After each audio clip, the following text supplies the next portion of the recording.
ATS ने यह गिरफ्तारी की? देखिए, वो गिरफ्तारी हुई है और प्रेस नोट में मैंने आपको बताया था।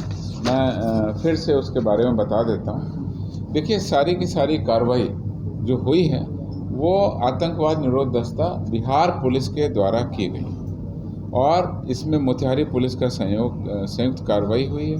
ये 19 जुलाई को ये गिरफ्तारी हुई है और ये वांछित अभियुक्त हैं याकूब खान उर्फ सुल्तान उर्फ उस्मान, पिता अयूब खान, साकिन इमादपट्टी, थाना चकिया, जिला मोतिहारी। इसको चकिया थाना के ही दूसरे गांव उत्तर गोवंदरा गांव से गिरफ्तार किया।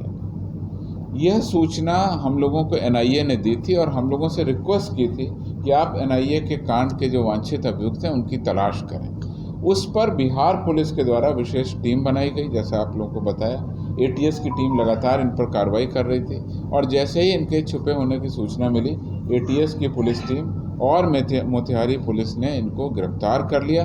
गिरफ्तार करने के बाद चूँकि ये एनआईए का केस है, हमने उनको हैंडओवर कर दिया।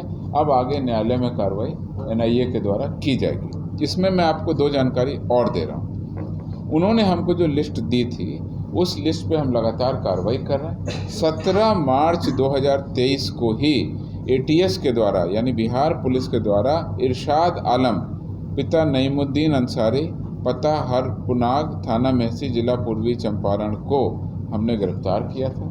उसके बाद जो दूसरे अभियुक्त थे इस कांड में, उनको 19 जून 2023 मोहम्मद मुमताज़ अंसारी को थाना पेरियापल्लम, जिला तिरुवल्लूर, जिला तमिलनाडु से हमारी टीम ने ट्रैक किया और हमारी एटीएस की टीम तमिलनाडु गई और वहाँ पर जाकर के लोकल पुलिस के सहयोग से यानी तमिलनाडु पुलिस के सहयोग से हमने गिरफ्तार किया।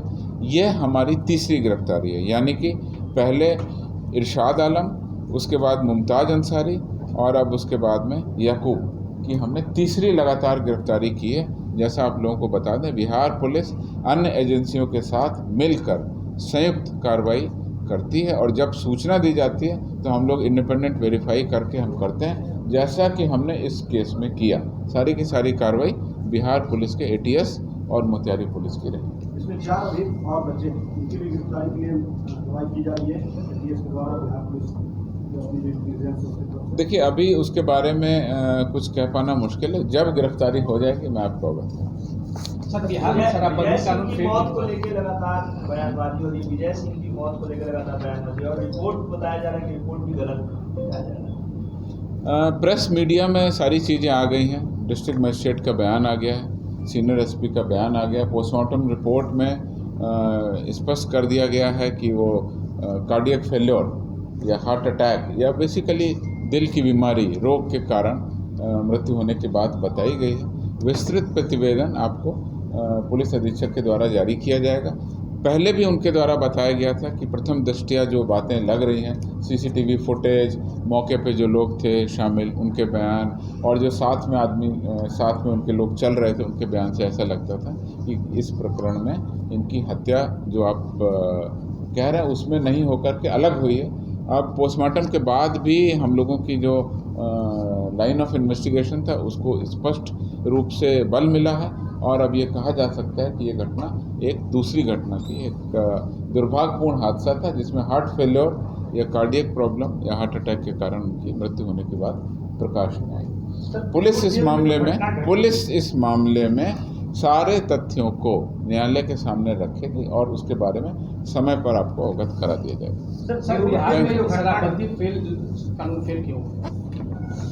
आपके अनुसार मैं आपको अगले 6 महीने की उपलब्धि और सारी चीज़ें आपके सामने रखूँगा।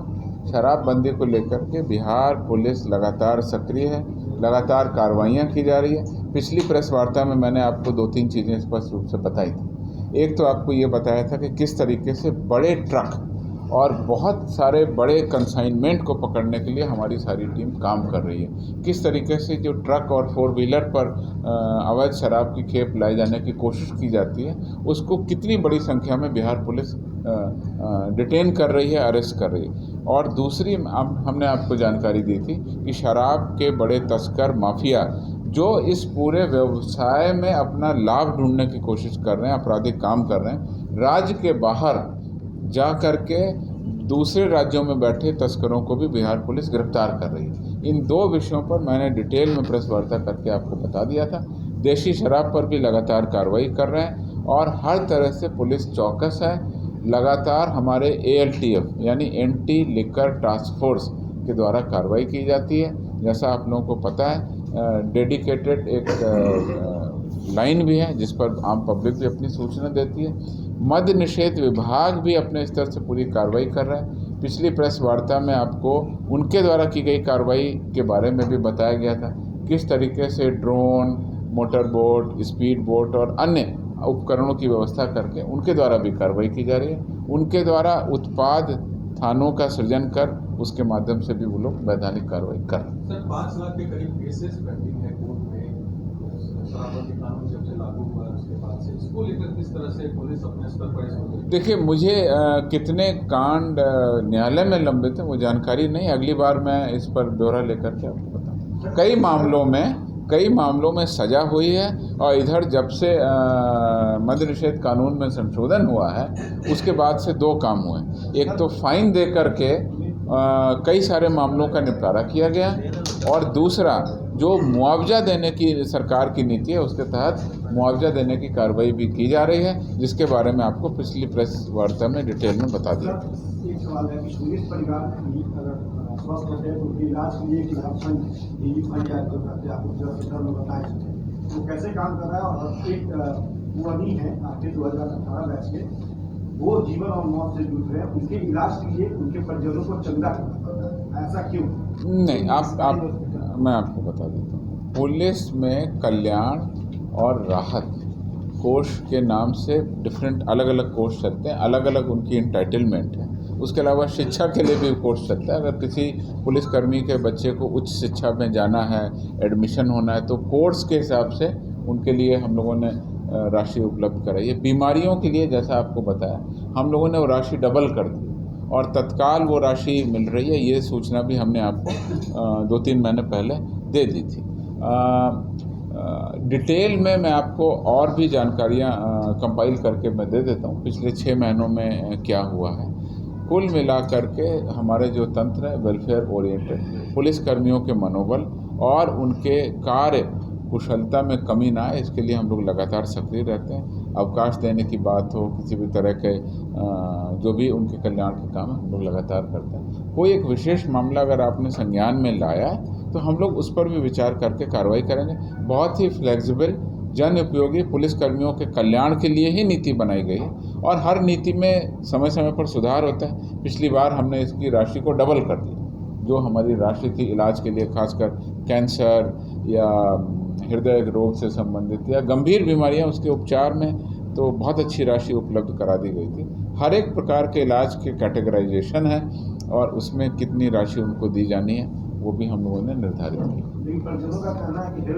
आपने जो बात रखी है उसको मैं जांच करके बता पाऊंगा और हर कर्मी को लगातार हम लोग टच में रहते हैं और हम लोग लगातार निर्देश देते हैं कि कोई भी इस तरह का मामला आए तो तत्काल राहत के रूप में जो राशि उपलब्ध कराना है वो दी जाए। उसके अलावा विभाग में और भी प्रावधान है, एडवांस देने के प्रावधान है, बहुत सारे प्रावधान उस पर हम लोग काम कर रहे हैं। सर, मुख्यमंत्री जी ने पुलिस बहाली में महिला कैंडिडेट्स को यह आश्वासन दिया था कि उनकी हाइट में कमी की जाएगी, लेकिन उसके बाद जो बहाली हो रही है सिपाही की बहाली के लिए किया गया, उसमें कोई कमी नीतिगत विषय पर मैं कुछ नहीं कर सकता। अखबार में मैंने पढ़ा है, उसके बाद कोई विस्तृत ब्यौरा नहीं आया। कई लोग जो है वो आसानी से आ जा रहे हैं, सीमा हैदर का भी मामला सामने आया है। यहाँ पुलिस की सूचना पर क्यों कार्रवाई हो रही है और ऐसे लोग जो दाखिल हो जा रहे हैं उनकी पे लगाम क्यों नहीं कर पाते?